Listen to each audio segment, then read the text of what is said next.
참아야지. 네, 뭐 어쩔 거예요, 내가 안 참으면. 네. 그럼 반갑습니다.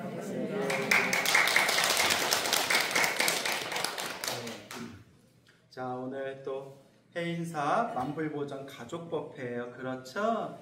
예. 제가 근데 마이크 없어도 될까요? 네. 아니, 내가 저번에 하시지, 네. 자, 그래요? 예.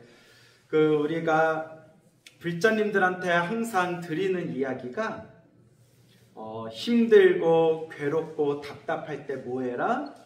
예, 기도해라, 염불해라 라는 말씀을 항상 들어요. 그렇죠? 그래서 제가 불자님들께 귀가 아프도록 항상 드리는 말씀이 염불이 습관이 돼야 된다. 무엇이 습관이 돼야 된다? 염불이 습관이 돼야 된다. 염불을 하든 천수경을 하시든 금강경을 하시든 법화경을 하시든 혹은 능엄주를 하시든 자기 자신만의 수행법을 하나 딱 선택해서 늘 항상 무엇이 돼야 된다? 습관이 돼야 된다라는 말씀을 늘 드립니다. 자주자주 들으셨죠? 그래서 우리가 항상 행복하기를 원하는데 여러분들 다들 행복하고 싶죠? 그런데 우리 부처님께서 분명히 말씀하셨어요. 우리 부처님께서 뭐라고 말씀을 하셨냐? 우리 앞에 펼쳐지는 모든 일어나고 사라지는 것은 다 인연법이래요. 무슨 법? 인연법. 우리 앞에서 일어나고 사라지고 일어나고 사라지는 이 모든 게 다 자기가 지은 업의 인연법이다 라고 말씀을 하셨습니다. 그러니까 행복해지는 것도 누가 닦아야 돼요? 자기가 닦아야 되고, 인생 살면서 힘들고 괴롭고 답답한 일이 생겨도 결국은 누가 지은 업의 인연이에요? 다 내가 지은 업의 인연법이다 라고 부처님께서, 큰 스님들께서 누누이 우리가 귀가 아프도록 말씀을 하셨습니다. 그래서 여러분, 제가 자주 드리는 이야기지만 부처님 가르침을 올바르게 공부하면 남을 원망하는 마음이 점점 사라져요. 남을 원망하는 마음이 어떻게 된다? 점점 사라지게 된다. 왜냐? 여러분 인생 살다 보면 힘들고 괴롭고 답답한 일들도 있었을 거고, 내 마음에 상처를 주고 내 가슴에 상처를 준 그런 정말 다시는 만나고 싶지 않은 그런 사람들도 여러분들이 분명히 만나봤을 겁니다. 그렇죠? 내 불교적인 관점에서 보면, 모든 게 일어나고 사라지는 인연법의 관점에서 보면 그런 사람을 만난 것도 누가 지은 업이다? 내가 지은 업이래요. 물론 별로 인정하고 싶지 않고 납득이 안 되고 도저히 이해가 안 되는 얘기지만, 과거, 현재, 미래, 전생, 현생, 미래생을 다 꿰뚫어 보신 우리 부처님께서 하신 말씀이, 나쁜 인연을 만나는 것도 누가 지은 업의 인연이다? 내가 지은 업의 인연. 그래서 업보라고 하잖아요. 무슨 보? 업보라고 부르는 거예요. 내가 왜 저런 사람을 만났나? 내가 왜 그때 그런 일을 겪었나? 내가 왜 그때 그런 사람들을 만나서 이렇게 마음의 상처를 받았나? 너무너무 화가 나고 분하겠지만 그런 인연을 만든 것 자체가 누가 지은 업의 인연이다? 내가 지은 업의 인연이다. 그래서 불교에서는 행복해지고 싶다면 첫걸음이, 따라해보세요, 업장소멸. 네, 업장부터 소멸해라 라고 말씀을 하셨어요. 무엇부터 소멸해라? 네, 자기 업장부터 소멸해야 된다. 업장소멸이란 말 많이 들어보셨죠? 예. 우리가 시작 없는 예적부터 인간의 의식으로는 헤아릴 수 없는 머나먼 과거 전생에서부터 지금까지 우리가 살아오면서 태어나고 죽고 태어나고 죽음을 반복하면서 알고 지었건 모르고 지었건, 이게 참 중요해요. 알고 지었건 혹은 모르고 지었건, 몸과 말과 생각으로 지은 그 업보들이 우리 중생들은 너무나 두껍대요. 업보가 너무 두껍대요. 그나마 부처님께서 하신 말씀이, 그나마 우리 이 업보 중생, 업보가 두꺼운 우리 업보 중생들이 그나마 사람으로 태어나 부처님 법을 만난 것은 그나마 복이 많은 거예요. 뭐가 많은 거다? 그나마 복이 많은 거예요.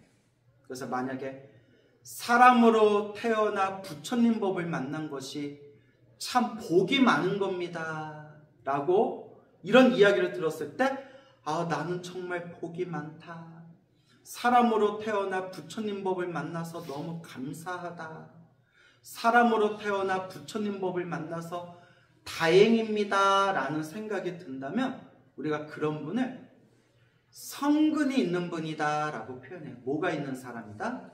성근. 착할성 뿌리근. 착한 뿌리가 있는 사람들이에요. 전생부터 좀 닦은 사람들이에요. 그런데 만약에 사람으로 태어나 부처님 법을 만난 것이 참으로 복이 많은 겁니다, 착할성 뿌리 익은 성근이 있는 겁니다 라는 얘기를 듣고 마음속으로 개뿔, 뭐 사람으로 태어나 부처님 법 만나봤자 뭐가 달라지나, 뭐 이런 생각이 든다면 우리가 그런 사람들을 업장이 두껍다라고 표현하는 거예요. 뭐가 두껍다? 업장이 두껍다. 그런데 이렇게 토요일 주말에 해인사 만불보전에 부처님께 기도드리고 법문 들으려고 이 자리에 앉아 계신 분들은 그래도 뭐가 있는 분들이에요? 네, 그렇죠. 착할성 뿌리 익은 성근이 있는 분들이에요. 어디 한번 관상 좀 한번 봐보자. 잘 모르겠다. 웃자간 얘기고요. 복이 있는 분들이에요. 뭐가 있는 분들이다? 복이 있는 분들이에요. 그래서 여러분, 행복해지고 싶다면, 그리고 불행에서 벗어나고 싶다면 무슨 소멸부터 해야 된다? 업장소멸. 그러면 업장소멸의 첫걸음이 뭘까요? 간절한 기도.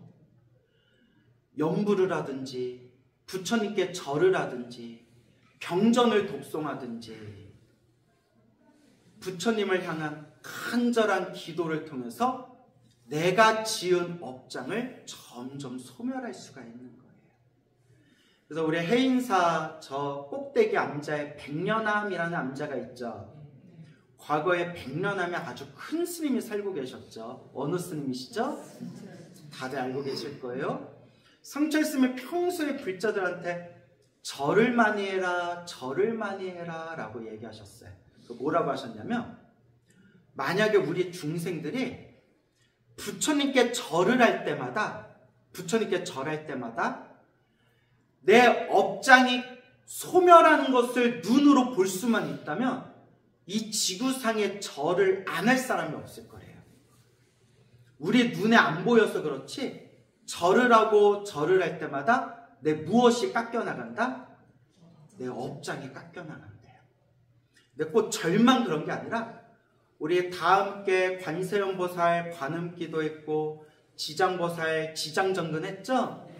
한마디 한마디 마음을 모아서 염불할 때마다 내 업장이 소멸한대요. 여러분들이 마음을 모아서 신묘장구다라니를 외우건 능음주를 외우건 금강경을 독송하건 법화경을 사경하건 여러분들이 마음을 모아서 부처님의 경전을 독송하거나 기도를 하면 여러분 무엇이 점점 소멸한다? 업장이 소멸한대요. 근데 그게 우리 눈에 안 보이니까 하다 말다 아예 안 해버리는 거예요. 근데 우리 눈으로 기도할 때마다 우리 눈으로 업장이 소멸하는 걸 눈으로 볼 수만 있다면 이 세상에 절을 안 할 사람이 없고 염불을 안 할 사람이 없을 거예요. 여러분들 부처님께 절하고 기도할 때마다 여러분들 업장이 소멸되는 게 보여요, 안 보여요? 안 보여요? 다행이네요. 보여요 스님 하면 그것도 우리 관계 어색해지는 거예요. 그게 어떻게 보여? 스님 저 기도할 때마다 자꾸 뭐가 보여요 하면 안과부터 가세요. 그래서 눈에 보이지는 않지만 기도하면서 이렇게 여러분 눈물 날 때 있죠? 그 눈물이 나거나 마음에서 갑자기 막 기쁜 마음이 솟구치거나 눈물이 나거나 막 기쁜 마음이 솟구치거나 뭔가 마음이 가벼워진 느낌이 들면 그게 업장이 소멸하고 있는 징조예요. 그리고 팔만대장경에 분명히 나오는 말씀인데 여러분들이 기도를 열심히 하셔가지고 꿈에서 대소변, 용변을 시원하게 싸거나 토를 해가지고 더러운 걸 다 쏟아내거나 몸에서 벌레나 고름이나 뱀이나 그런 몸에서 더러운 게 빠져나가는 게 무엇이 소멸하는 징조다? 업장이 소멸하는 징조래요. 경전에 나와요. 기도하신 분들 중에 그런 꿈 꿔보신 적 있죠? 예. 그래서 물론 꿈에 집착할 건 아니지만 경전에도 나오는 말씀이에요. 그래서 그렇게 하나 둘 하나 둘 부처님을 의지하고 부처님을 의지하면서 닦고 닦아나갈 뿐이에요. 우리는 행복해지고 싶고 불행에서 벗어나고 싶어 하는데 행복도 불행도 누가 지은 업이다? 내가 지은 업이다. 그러니까 누가 닦아야 된다? 내가 닦아야 된다. 그러면 어떻게 닦아야 된다? 염불하고 기도하고 절을 하고 자꾸 좋은 공덕을 많이 지어야 돼. 무엇을 많이 지어야 된다? 자꾸 좋은 공덕을 많이 지어야 돼요. 아시겠죠? 예. 그래서 항상 행복도 불행도 내가 지은 업이다라는 걸 반드시 마음에 명심하셔야 됩니다. 내가 닦아야 되겠구나. 내가 닦아야 되겠구나. 그래서 여러분 중생은 다 자기 복대로 살아요. 뭐대로 산다? 다 자기 복대로 살아요.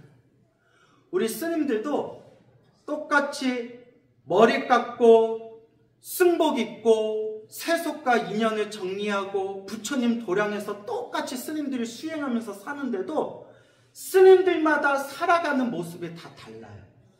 머리 깎은 스님들조차도 뭐대로 살아가더라? 자기 복대로 살아요. 참 희한하죠. 어떤 스님은 정말 뭐 해인사같이 좋은 절에 막 주지하시고 막 큰 스님 소리 듣는 분도 있고 또 어떤 스님은 평생 그렇게 수행을 열심히 했는데도 저기 이름도 없는 작은 절에 거기 앉아에 주지하시는 분도 있고 광우스님처럼 집도들도 없이 막 떠돌아다니는 스님도 있고 예? 웃자고 얘기예요. 예. 저마다 자기 복대로 살아가는 모습이 저마다 다 달라요.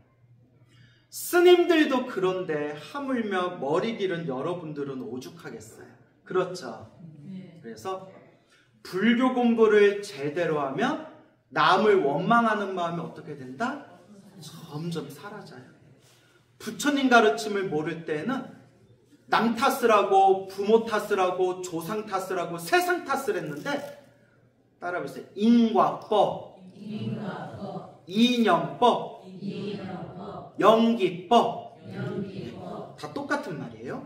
인과법, 원인과 결과, 인과업법, 인과법, 이념법 모든 게 내가 지은 인연 따라 일어나고 사라지고 이념법 다른 말로 연기법 이 인과법, 이념법, 연기법을 딱 이해하는 순간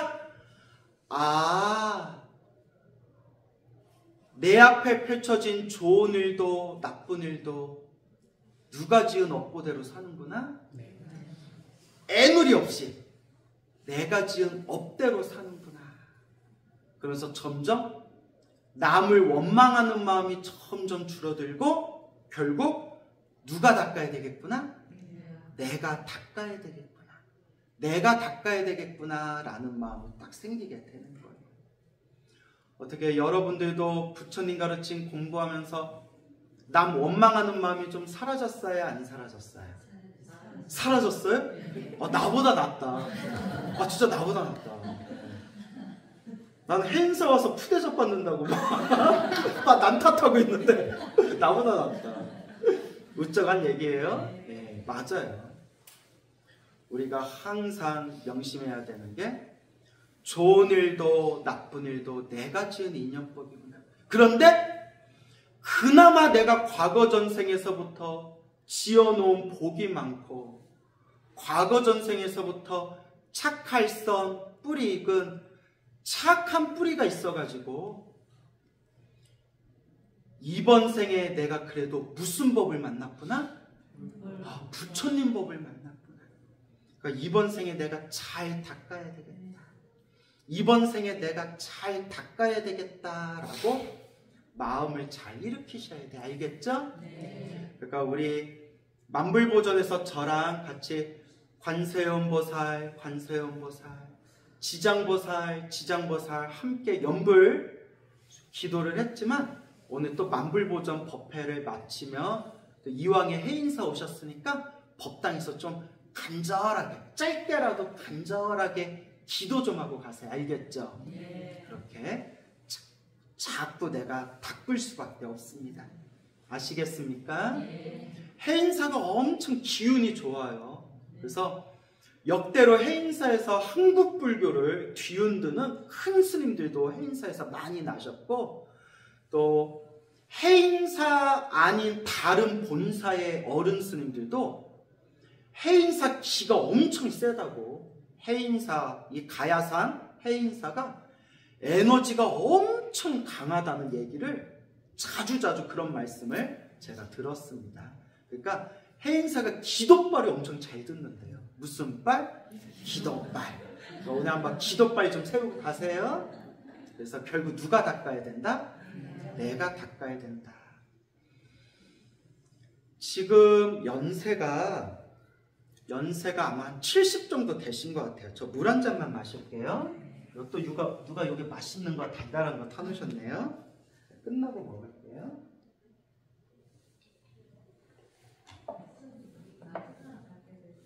예? 응, 괜찮아요. 괜찮아요.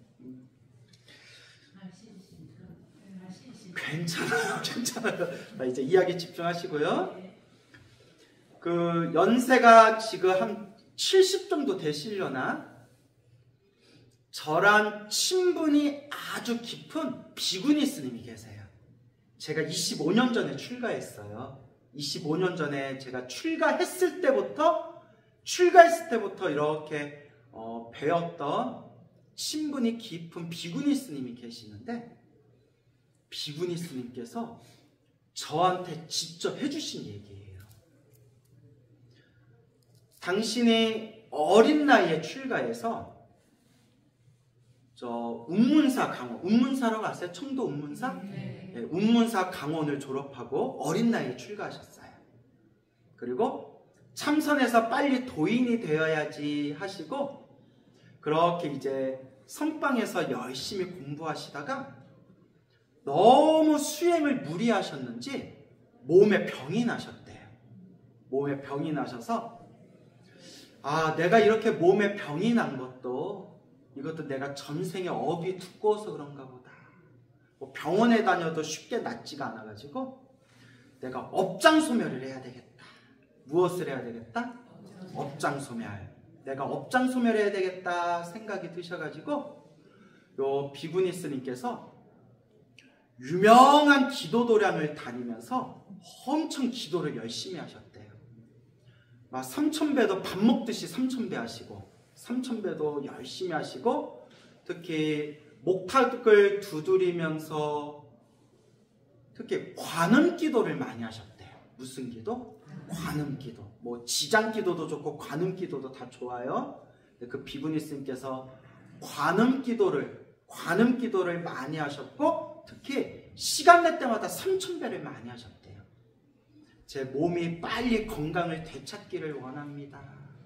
이 업장이 빨리 소멸하고 빨리 건강을 되찾기를 바랍니다. 그렇게 이제 열심히 기도를 하셨는데 그때가 아마 30대 한 중반대 일이래요. 30대 중반대.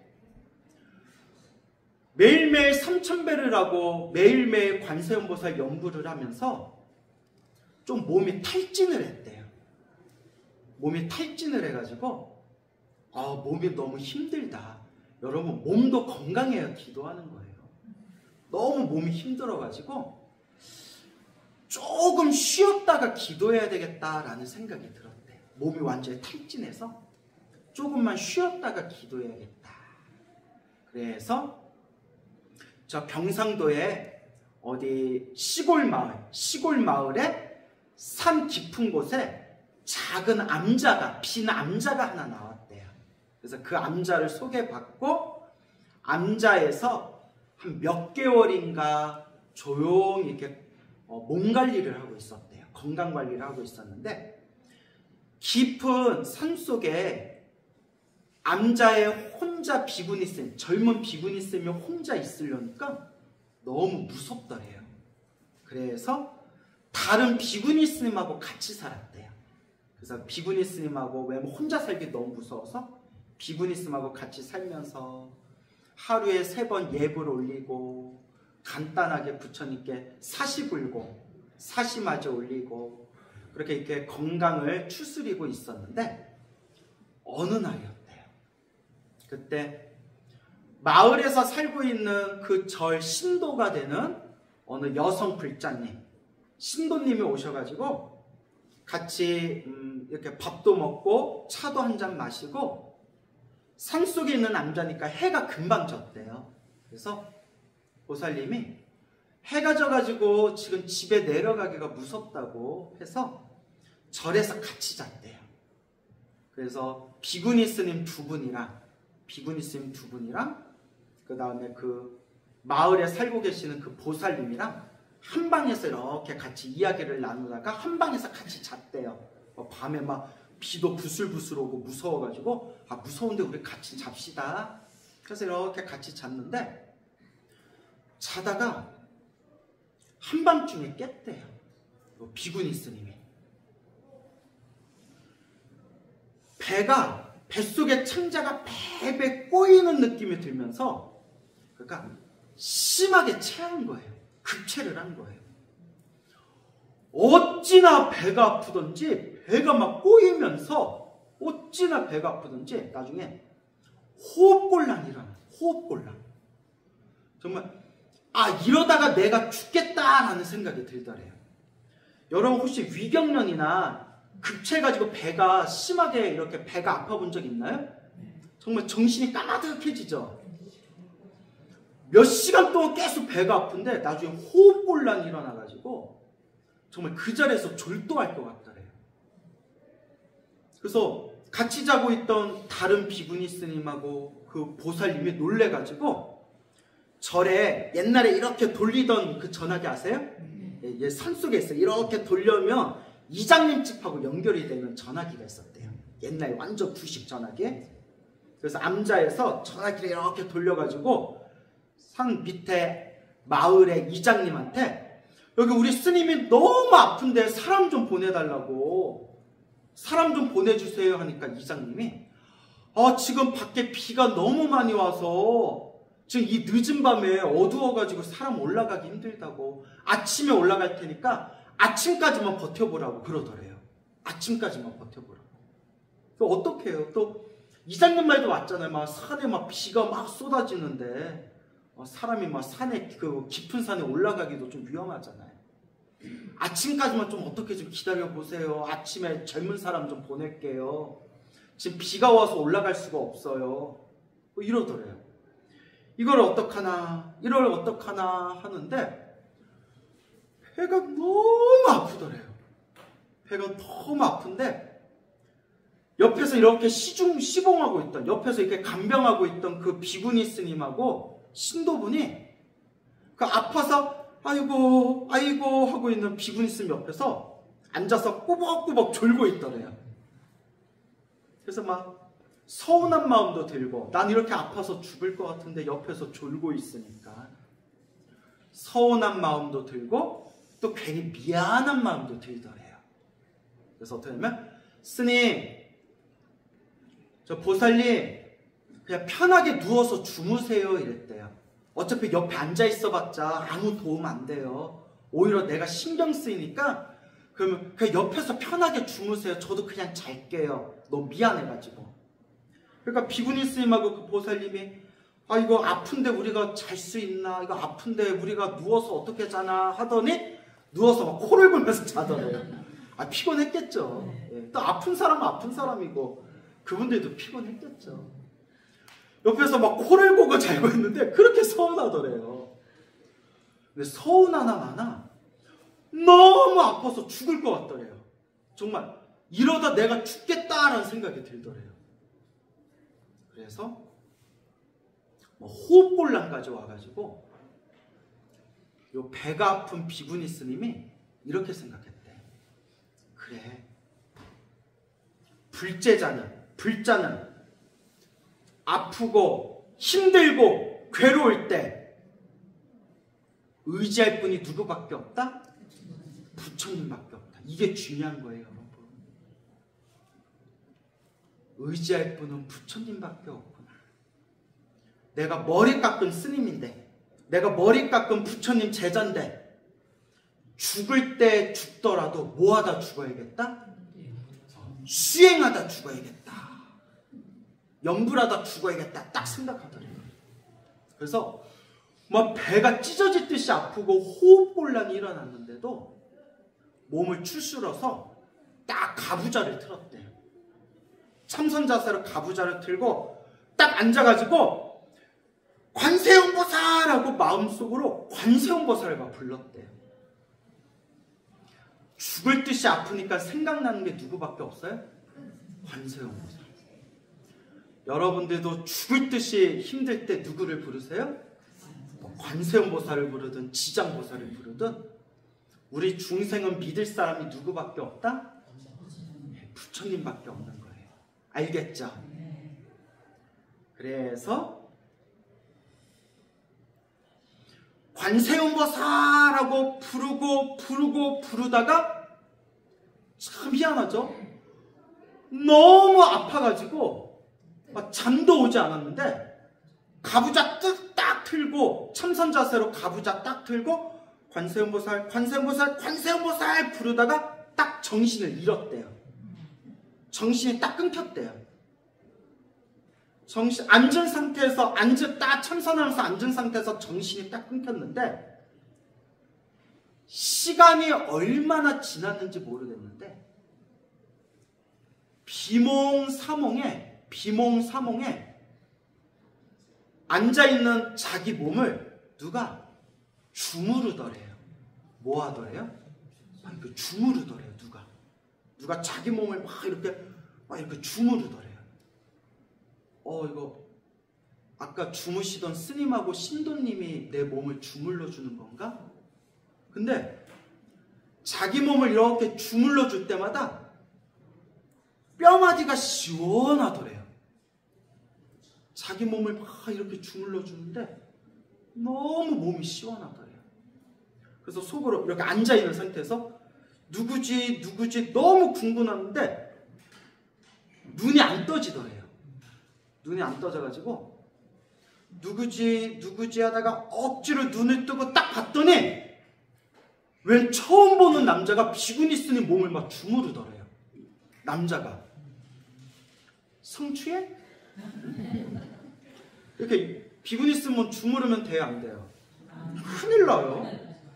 근데 너무 시원하더래요. 자기 딱 앉아있는데 이렇게 억지로 눈을 떠서 봤는데 근데 그 얼굴이 몇십 년이 지난 지금 생생하게 기억이 난대요. 동그란 얼굴에, 살찐 동그란 얼굴에 머리는 좀 짧은 머리고 스포츠처럼 좀 짧은 머리고 눈알이 동글동글했대요.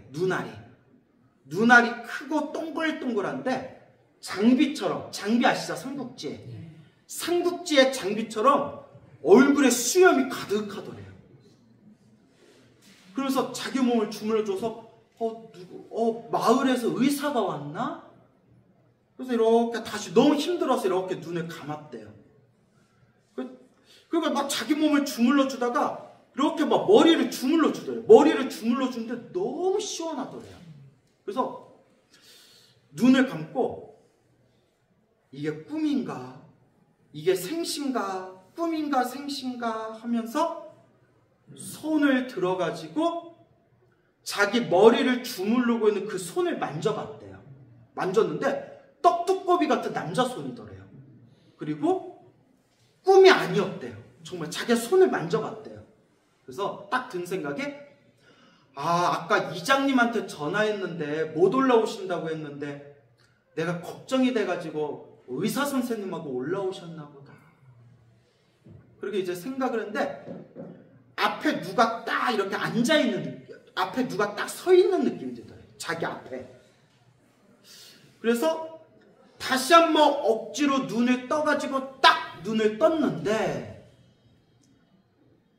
몇십 년이 지난 지금도 자기 앞에 서 있던 그 여자의 모습이 생생하게 기억난대요. 저한테 직접 해주신 얘기예요.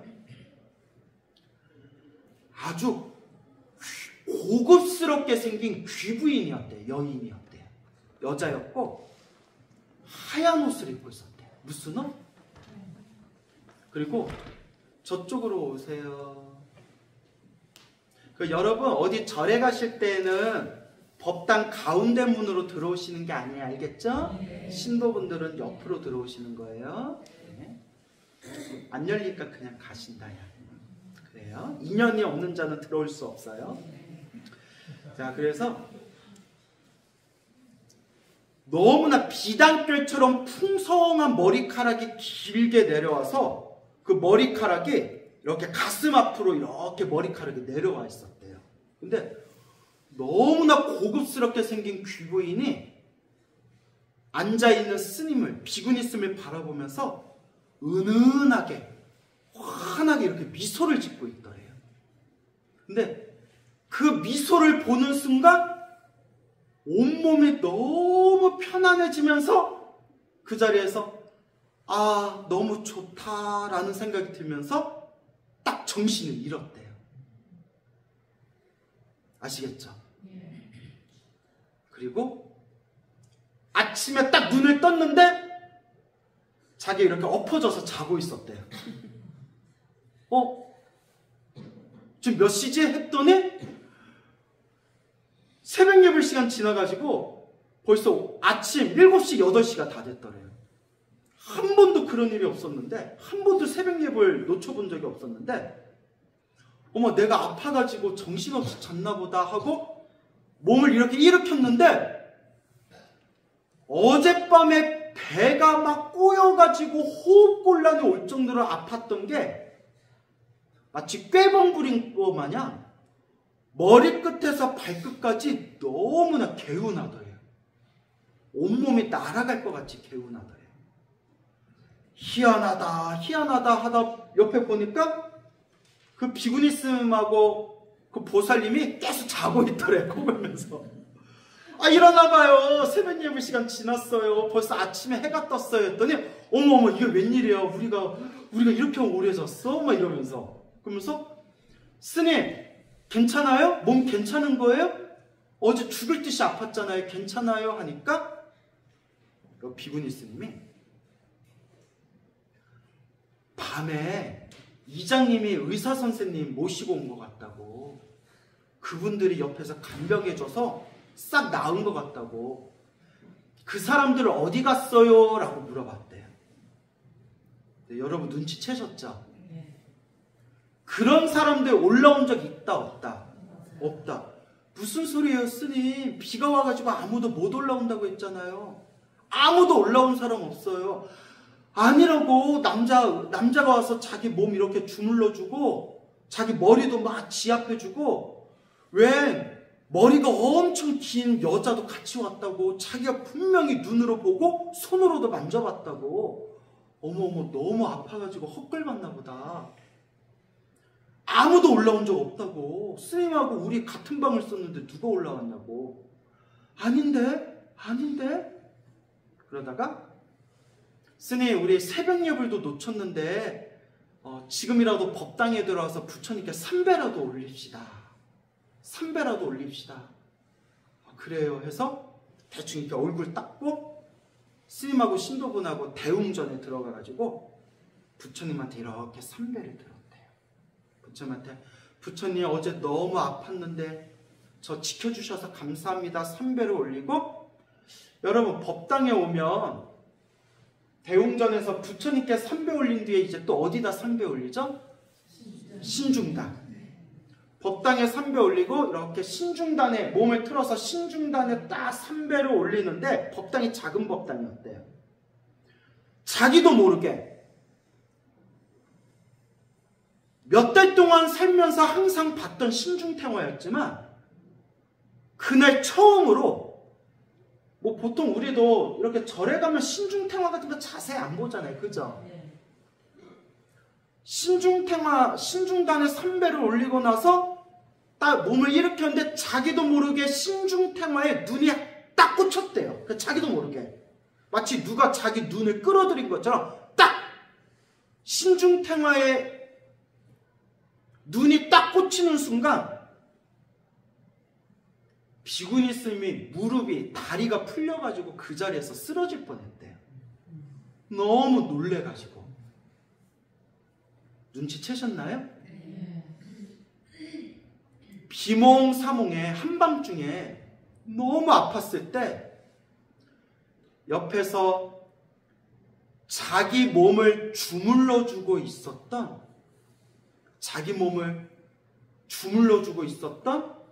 그 짧은 머리에 눈알이 동글동글하고 장비처럼 수염이 가득했던 똑같이 생긴 사람이 어디에 박혀있더라?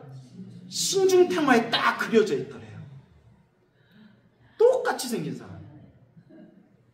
그때 스님이 놀래가지고 그 자리에서 절을 올리면서 아, 누가 왔다 가셨구나? 신장님이 오셨구나. 똑같이 생겼더래요. 그 순간 자기도 모르게 가슴을 딱 치면서 그 보쌈이 평소에 무슨 기도 많이 했다고 했어요? 네, 관음기도 많이 했다고. 글쎄 다 잊어먹었어요. 무슨 기도를 많이 했다고 했어요? 눈앞에 딱 서 있던 그 귀부인이 누구였구나? 관세음보살이었구나. 자기가 분명히 봤다는 거예요. 분명히 봤대. 저한테 직접 해주신 얘기예요. 그날 이후로 그 비구니 스님이 기도는 열심히 했지만 그동안 알게 모르게 가지고 있었던 어떤 의심, 의혹 그런 것들이 싹 다 사라졌대요. 아, 부처님 가피가 있구나. 기도의 영험이 분명히 있구나.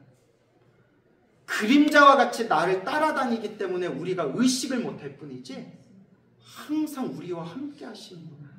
그때 수십 년이 지난 지금까지도 생생하게 그때 일이 생각났대요. 믿습니까 여러분? 네. 그래서 여러분 저도 이 얘기 듣는데 엄청 심심하더라고요. 여러분 힘들고 괴롭고 답답할 때가 뭐 할 때다? 기도할 때다. 무슨 말인지 알겠죠?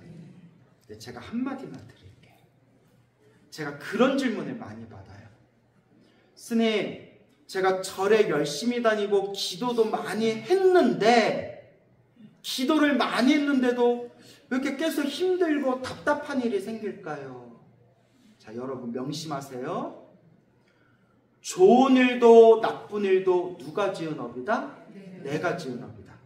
그러니까 내 앞에 생긴 힘들고 괴롭고 답답한 일도 누가 지은 업이다?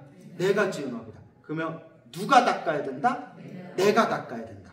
그런데 기도를 열심히 했는데도 힘들고 괴로운 일이 생기는 건 왜 그런 겁니까? 따라해보세요. 크게 받을 걸 작게 받는 거다. 팔만대장경에도 나오고 큰 스님들도 말씀하셨지만 결국 누가 닦아야 돼요? 내가 닦아야 되기 때문에 크게 받아야 할 업보를 그나마 기도하고 수행을 해가지고 크게 받을 걸 어떻게 받는 거다? 작게 받는 거다라고 말씀을 하셨습니다. 아시겠죠? 그러니까 기도하다가 힘들고 답답한 일이 생겨도 흔들려라, 흔들리지 말아라. 흔들리지 말아라. 그것조차도 누가 닦아야 할 몫이다? 내가 닦아야 할 몫이다. 아, 크게 받을 걸 내가 뭐하고 있구나? 작게 받고 있구나. 업장을 소멸하고 있는 과정이구나. 그래서 저도 기도를 많이 하잖아요. 제가 기도를 열심히 하는데도 저도 나쁜 일이 생길까요? 안 생길까요? 저도 살다 보면 나쁜 일, 기도 열심히 했는데도 나쁜 일이 생기거든요. 그럴 때 에휴, 기도 백날 하면 뭐하냐. 어차피 길 가다 똥 밟을 거는 똥을 밟는데, 이렇게 투정 부리는 게 아니라, 아, 그나마 기도해서 내가 크게 받을 업보를 어떻게 받고 있구나?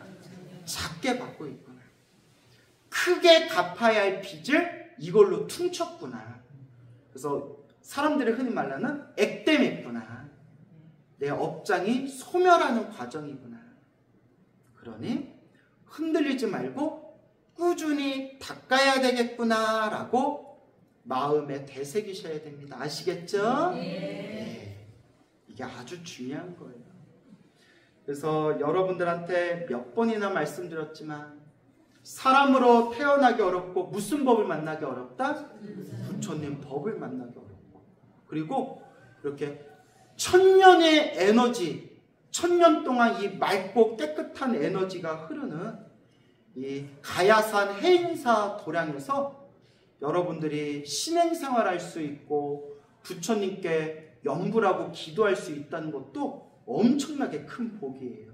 느껴지시죠? 네. 우리가 늘 하는 얘기 있잖아요. 야, 우리가 스님 보러 절에 다니냐? 누구 보러 절에 다니지? 부처님 보러 절에 다니지. 야, 뭐 우리가 광우스님 때문에 절에 다니냐? 우리가 부처님이 좋아서 절에 다니지. 맞죠? 부처님이 좋아서 절에 다니는 거예요. 우리 해인사 부처님 얼마나 잘생겼어요. 그죠? 약간 저 닮은 것 같지 않아요? 네. 비웃었어. 웃자고 한 얘기고요. 그래서 이렇게 해인사 좋은 도량에서 우리가 또 부처님 가르침을 공부할 수 있다는 것을 정말 영광이다, 정말 좋은 인연이다 라고 마음에 되새기면서 꾸준히 기도하시기 바랍니다. 아시겠죠? 네. 부처님 가피는 분명히 있습니다. 여러분 성불하세요.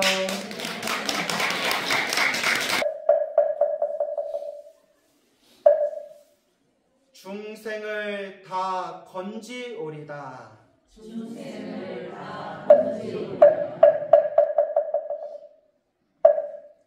번뇌를 다 끊으오리다. 번뇌를 다 끊으오리다. 법문을 다 배우오리다. 법문을 다 배우오리다. 불도를 다 이루오리다. 불도를 다 이루오리다. 예, 성불하세요. 예.